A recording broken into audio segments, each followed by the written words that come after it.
All right, today we are looking at making an object that appears three-dimensional. Okay, we're going to do a Halloween pumpkin, and we're going to do it step by step together. So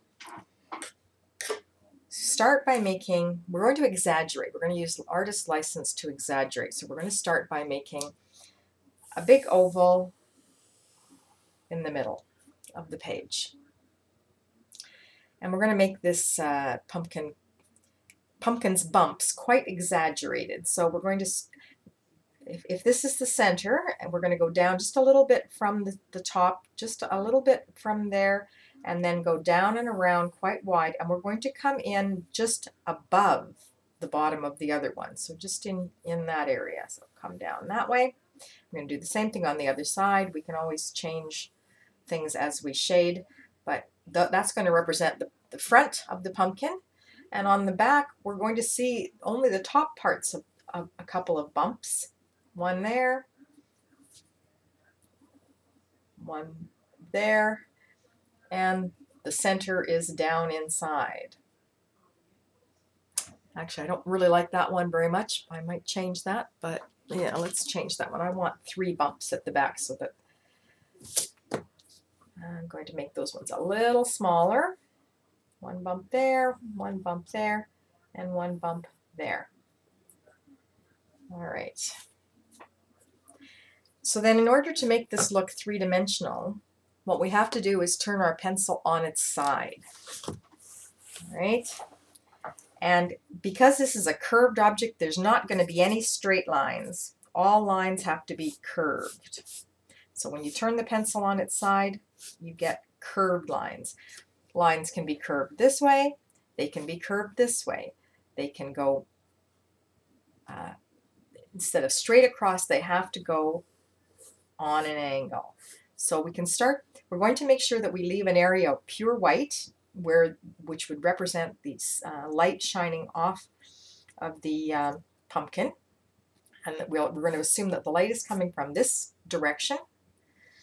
And we're going to assume that these little areas at the top are going to be our shiny spots that we're not going to put any shading on. So we can start by just going really lightly, and we get darker and darker toward the bottom as we get closer to the shaded area. The further you are to the bottom, the further from the light. Right?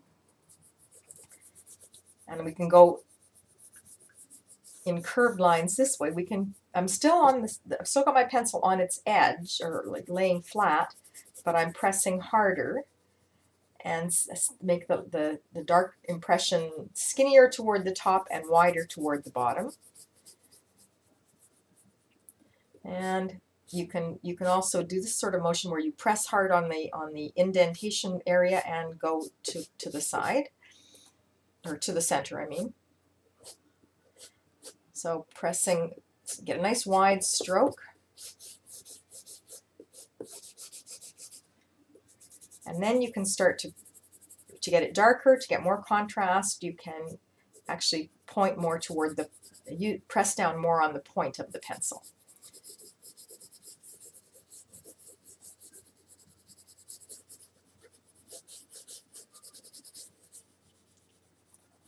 So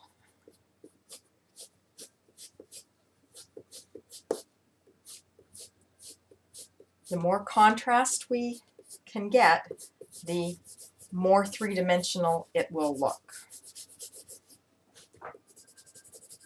So you can always add more pencil. It's harder to take it away, so it's best to start with it light and work towards getting darker and darker toward the bottom.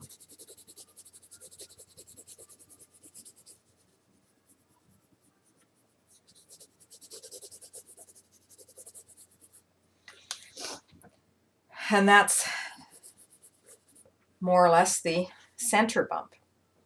And we do the exact same thing with the bottom one. We leave that little area. We start by putting 1 layer, and then we just start getting it. You have to use the point along the edge. Remember to keep it sort of skinny at the top. It can get thicker at the bottom. And just keep curving those lines so that they go in the same direction that the pumpkin's shape, natural shape would be. Now, not too many pumpkins have this big of an indentation, but we're exaggerating it because it's easier to do than something that's very smooth, like an apple. That's a harder shade to still be done, but it's a little trickier. So we're starting with something with more variation. Okay. We'll do the same thing on the other side. Can leave our shiny spot, shade it all in, and darker and darker toward the bottom. See, I'm pressing quite hard on the end of the pencil just to show that that's how you get the extra darkness. The more you want, instead of pointing your pencil this way, instead of doing this, keep your pencil on its side so you get that nice shade, but then you can push hard with the pencil just by pressing down on the tip. And the more contrast you have, the more real or shaped it's going to look. And the more we blend it, the more real it looks. All right.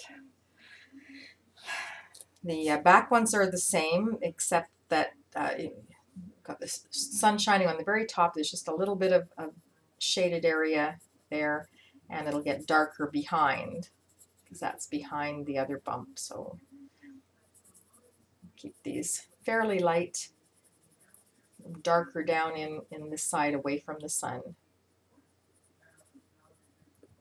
And we can imagine a stem coming out from the center would be around here. We don't see that part of it, but we can see the stem. Now we want to make the stem look three-dimensional too, so we can give it an oval top, and we can shade that stem darker on the part that's away from the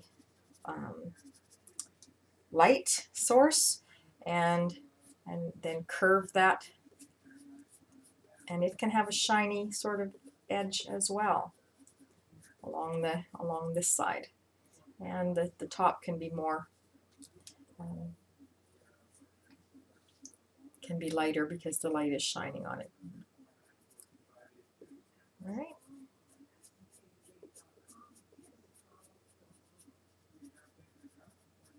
Gets darker as it gets towards the hollow in the center of the pumpkin. All right, so there is a pumpkin, and my recommendation is to start by making a fairly small one, because you want to do practice ones. I've made a big one so that you can see, but you can start by just making a bunch of small ones and seeing which ones you like best. You know, make a bunch of small ones and practice on those, because then you can get the feel for this sideways motion with the pencil. And you can just practice all over your page. Practice even just testing out your pencil to make those lines. Make sure it's nice and sharp so you have a long lead, and just keep practicing until you get the way you like it, and then you can make a larger one. And once you have the large one, then you can frame it, and you can do this first with pencil. I recommend a softer pencil like an HB pencil. This is a number 2 primary printer pencil. And but you can do this exact same thing with just an ordinary HB pencil. All right, and that's step 1. Step 2 will be to turn this into a colored image with crayon. So we'll do that in a second. But that's step 1.